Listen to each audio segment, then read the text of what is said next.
everybody, welcome to my channel. Today I'm going to show you how to make this swing box card. It swings out and it has a lovely box to stand up. So of course this is what you would see when it's standing on the mantelpiece or your bookcase.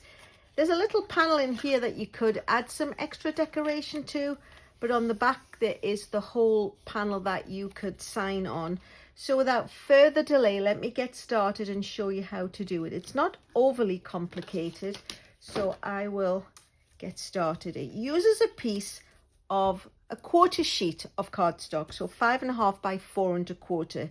And what I did with this piece was I cut out a 5/8 of an inch window, and that left me with a piece that is 4 1/4 by 3.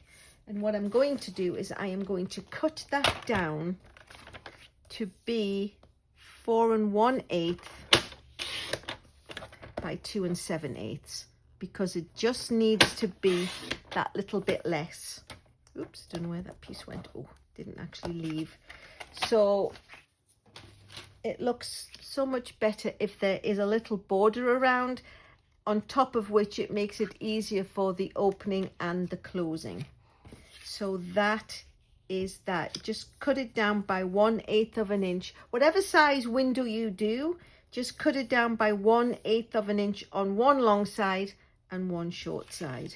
And then the back piece, let me open up the arm on my paper trimmer, is a piece that is 4 by 11, and we are going to score that at 2 5/8.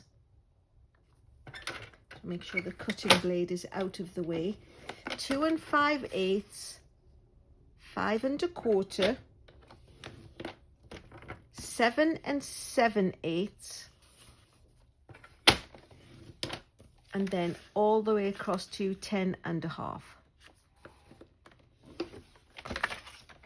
Paper trimmer can go out of the way.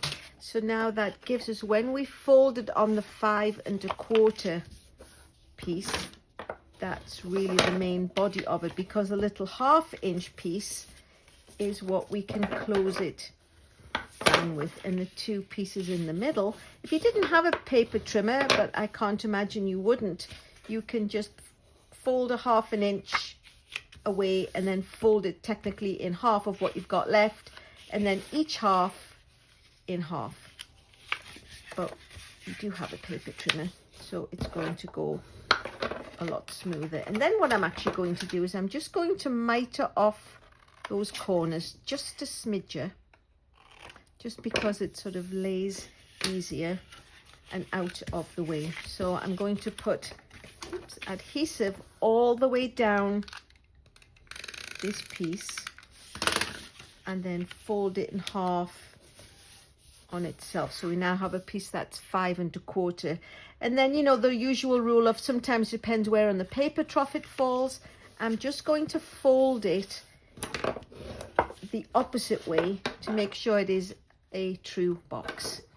And now what we need to do is attach this to the back of the frame. Now it only wants to be attached on the left hand side. If you glue it all the way down, this piece won't be able to fold away. And as you can see, it's only a small distance. So what we're going to do is we are going to put glue carefully, and I say that ahead of a disclosure. You can feel a disclosure coming on when I've said something like that. So just a thin little C. You obviously don't want to put it down the fold, because that is in the front of the card, and again it would close it down. So what I'm going to do is I am going to flip, make sure I've got the right side, and then let me see which way I did that one. I did it heavy at the top and light at the bottom. This one I'm going to do it light at the top and heavy at the bottom. So this is the left hand side. So I'm just going to stand up quickly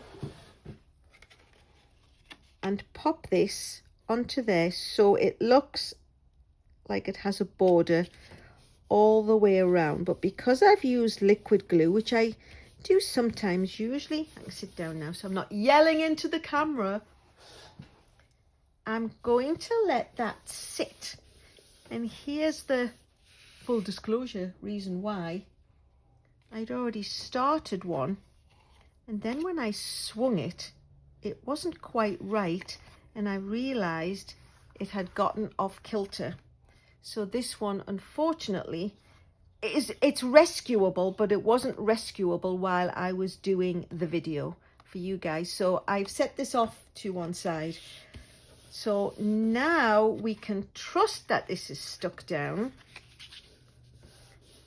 and it is going to be a nice square. We can get to building the rest of the card almost back to where we were. There is one other little, oh no.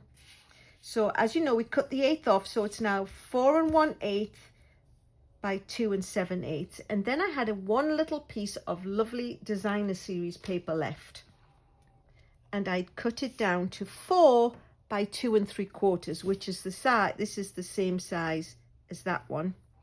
And then I stuck it on there, and it wasn't until I came to attach this to the body of it that I realized I'd gotten off kilter. So, you know, every mistake, as it were, is a learning opportunity. So my learning opportunity advice to you is, when you stick this on, please give it a chance to set and dry nicely.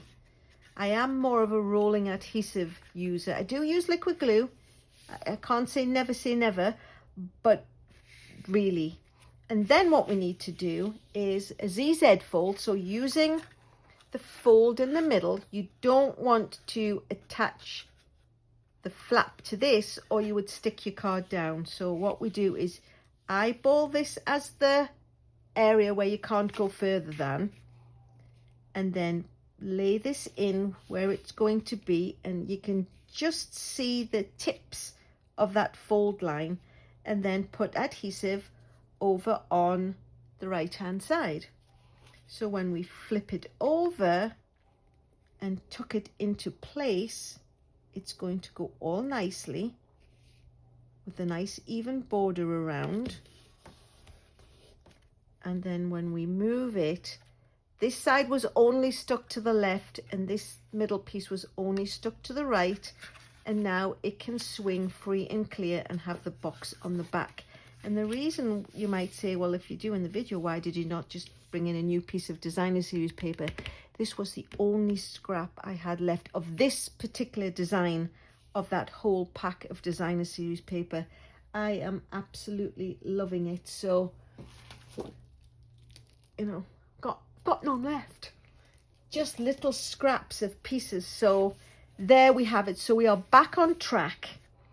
Thank goodness for that. So the other pieces that were part of the card were, I had die cut 2 lovely doves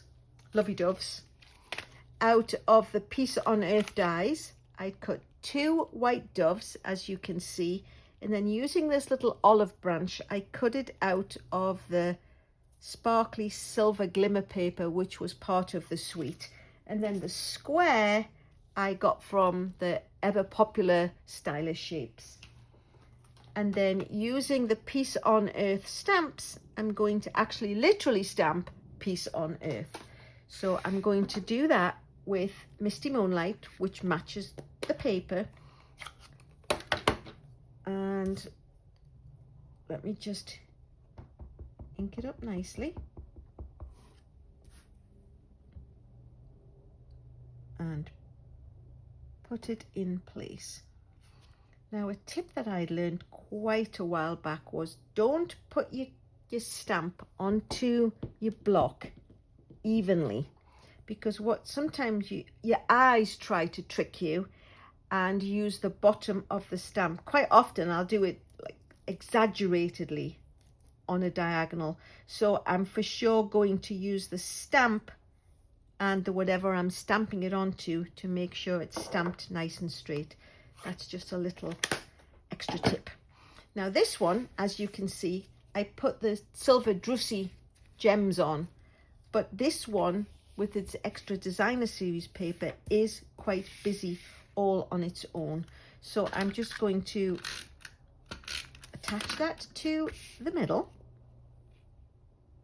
Now you have to be very careful when you're putting the doves and such on.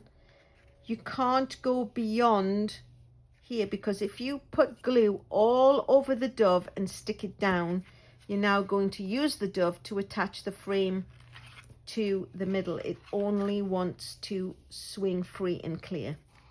So what I'm going to do is I'm just going to put a little bit of adhesive in that corner, and then wherever I place the dove, it will only be on that corner.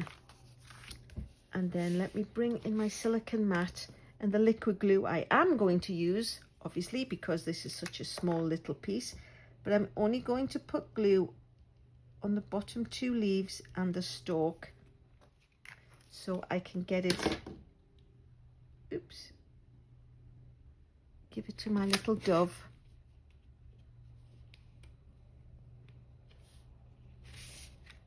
To hold in his beak.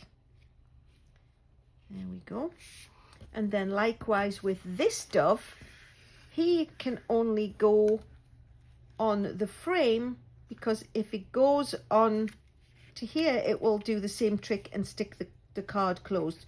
So I'm only going to put adhesive on the bottom of the wings and the tail, because they are what will attach to the frame. So let me bring back in